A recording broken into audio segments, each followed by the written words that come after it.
যে কণ্ঠ বলেছিল, ওঠো, জাগো, লক্ষ্য না পাওয়া পর্যন্ত থেমো না, সেই কণ্ঠ আজও কোটি কোটি তরুণকে জাগিয়ে তোলে। এ আমাদের স্বামী বিবেকানন্দের গল্প। আত্মজাগরণ, মানব সেবা আর বিশ্বব্রতের এক অনন্য যাত্রা। স্বামী বিবেকানন্দ, জন্মনাম নরেন্দ্রনাথ দত্ত। দার্শনিক, আধ্যাত্মিক গুরু, সমাজ সংস্কারক এবং ভারতকে বিশ্বের দরবারে নতুনভাবে পরিচিত করে তোলার অগ্রদূত। আজ আমরা জানব তার শৈশব, গুরু শ্রী রামকৃষ্ণের সঙ্গে তার মিলন, সন্ন্যাস জীবন, শিকাগো ধর্মসভায় ঐতিহাসিক ভাষণ, রামকৃষ্ণ মিশনের প্রতিষ্ঠা এবং তার অমর বার্তা সম্পর্কে। 1963 সালের 12 জানুয়ারি কলকাতার সিমলাপাড়ায় এক কৌলীন্যপূর্ণ বাঙালি পরিবারে জন্ম নেন নরেন্দ্রনাথ। বাবা বিশিষ্ট আইনজীবী বিশ্বনাথ দত্ত এবং মা ভুবনেশ্বরী দেবী ছিলেন ধর্মনিষ্ঠা, স্নেহ আর দৃঢ় মানসিকতার প্রতিমূর্তি। ছোটবেলা থেকেই বুদ্ধিমান, সঙ্গীতে পারদর্শী, কুসুমবিকাশী কণ্ঠ। পড়াশোনা প্রেসিডেন্সি কলেজে ও পরবর্তীকালে স্কটিশ চার্চ কলেজে।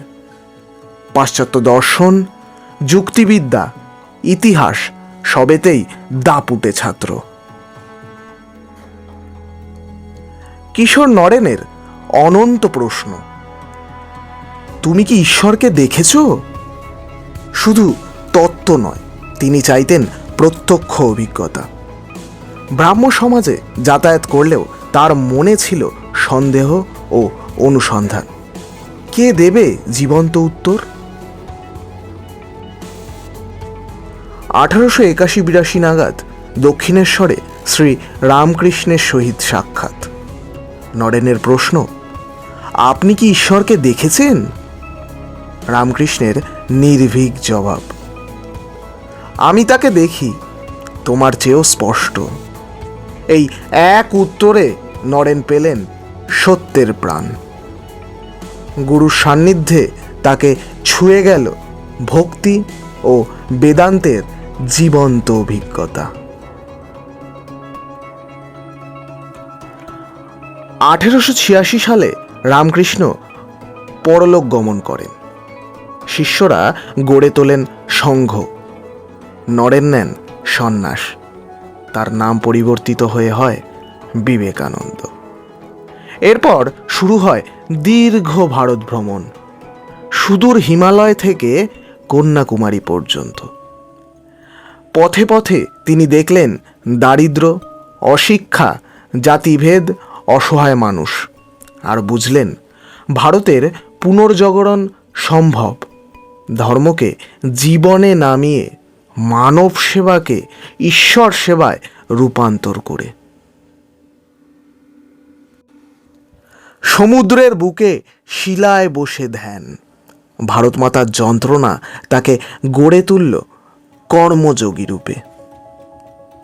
সংকল্প নিলেন জ্ঞান, ভক্তি, কর্ম ও রাজযোগ, এই 4 যোগের সমন্বয়ে মানুষকে জাগাতে হবে। সালটা 1893, শিকাগো বিশ্ব ধর্ম মহাসভা।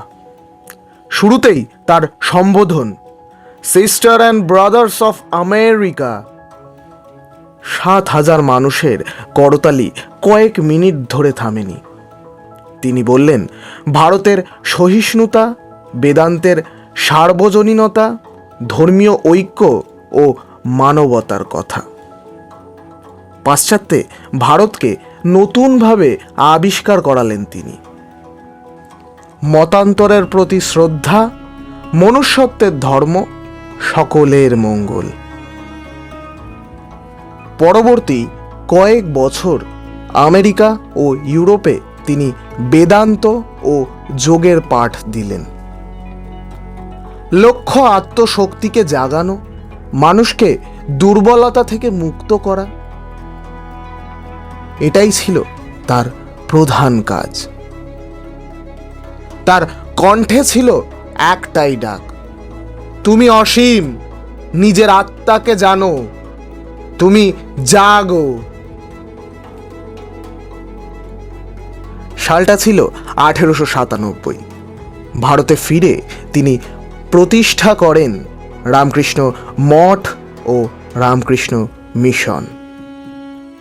আত্মোন্নতি ও পরোপকার এই দ্বৈত আদর্শে তিনি এই প্রতিষ্ঠানের প্রতিষ্ঠা করেন।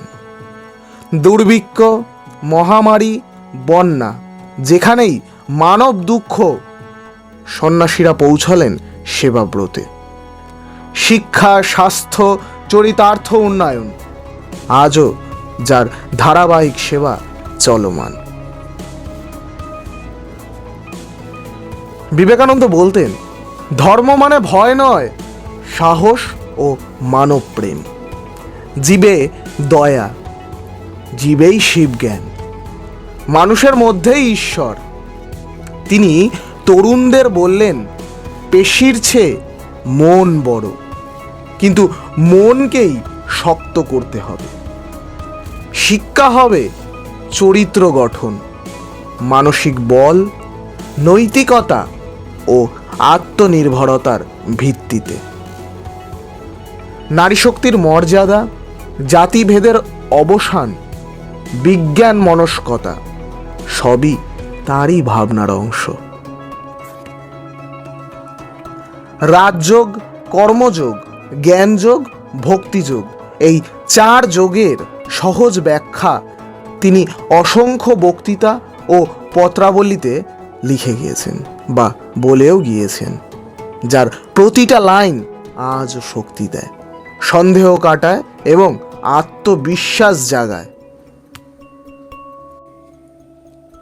1902 সালের 4 জুলাই মাত্র 39 বছর বয়সে তিনি বেলুর মঠে পরনির্বাণ করেন। স্বল্পায়ু হলেও কাজ অনন্ত। বিশ্বজুড়ে রামকৃষ্ণ মিশনের সেবা, ভারতীয় আত্মপরিচয়ের পুনর্জাগরণ, তরুণদের অন্তর্গত শক্তিকে জাগানোর অবিরাম বার্তা, এই তার উত্তরাধিকারী। আজ যখন আমরা বিভাজনের দেওয়াল, হতাশা, বেকারত্ব আর অসহায় মানুষের মুখোমুখি, বিবেকানন্দ তখন শেখান, মনের ভয় ঝেড়ে ফেলো, মানুষকে ভালোবাসো, কাজের মাধ্যমে ধর্মকে বাঁচাও, নিজের ভেতরকার আগুন জ্বালাও, পড়াশোনা, পরিশ্রম, চরিত্র ও করুণায় নিজেকে গড়ে তোলো। ছোট ছোট সেবার কাজ একদিন বৃহৎ পরিবর্তনে রূপ নেবে। স্বামীজির জীবন যদি আপনাকে একটুও নাড়া দেয়, এই ভিডিওটি শেয়ার করুন এবং চ্যানেলটি সাবস্ক্রাইব করুন। জয় হোক মানবতার। আপনাদের যদি এই ভিডিওটি ভালো লেগে থাকে তবে অবশ্যই কমেন্ট করুন যে পরবর্তী কোন টপিক নিয়ে আমরা আলোচনা করতে চলেছি। জয় হোক মানবতার। নমস্কার।